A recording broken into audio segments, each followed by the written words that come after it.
Les jeunes dans les structures habituelles ne trouvent souvent pas de réponse à leurs préoccupations, à leurs besoins, à leurs problèmes et à leurs blessures.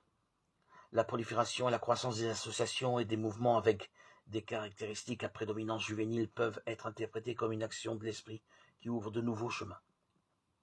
Il devient donc nécessaire d'approfondir la participation de ces associations et mouvements, ainsi qu'une plus grande communion entre eux par une meilleure coordination de l'action. Bien qu'il ne soit pas toujours facile de s'adresser aux jeunes, il y a deux aspects à développer.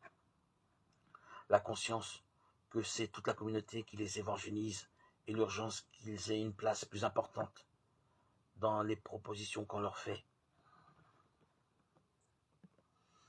La pastorale des jeunes telle que nous étions habitués à les mettre en œuvre a souffert de l'assaut des changements sociaux et culturels.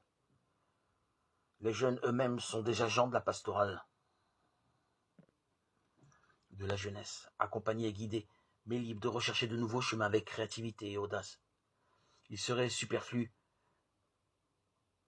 de proposer une sorte de manuel de pastorale des jeunes ou un guide de pastorale pratique. Il s'agit surtout de mettre en jeu l'intelligence, l'ingéniosité, la connaissance que les jeunes eux-mêmes ont de la sensibilité de la langue et des problématiques des autres jeunes.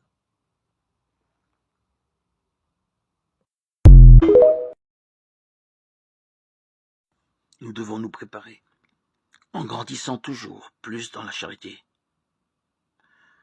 Nous serons jugés sur l'amour, nous dit Saint Jean. La charité que nous aurons accumulée ici-bas sera la mesure de notre joie éternelle au ciel. Alors, en marche, le cœur plein d'espérance, rempli par le désir de la vie éternelle, et notre attention à nous y préparer. Oui, au ciel nous retrouverons tous ceux qui nous ont quittés auprès de Dieu, associés à cette foule immense qui chante l'Alléluia éternel. Telle est notre espérance, telle est notre joie.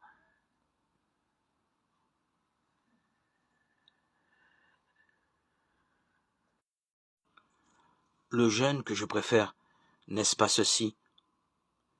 Dénouer les liens provenant de la méchanceté, détacher les courroies du joug, renvoyer libres ceux qui ployaient, bref, que vous mettiez en pièces tous les jougs. N'est-ce pas partager ton pain avec la famille et encore?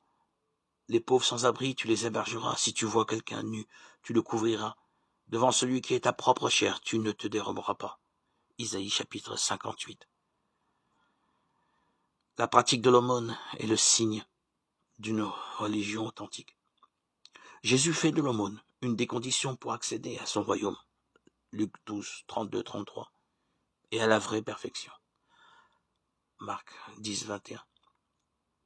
Lorsque Judas, devant la femme qui enduisait le parfum, les pieds de Jésus dit: pourquoi n'a-t-on pas vendu ce parfum 300 deniers pour le donner aux pauvres? Jean 12, 5.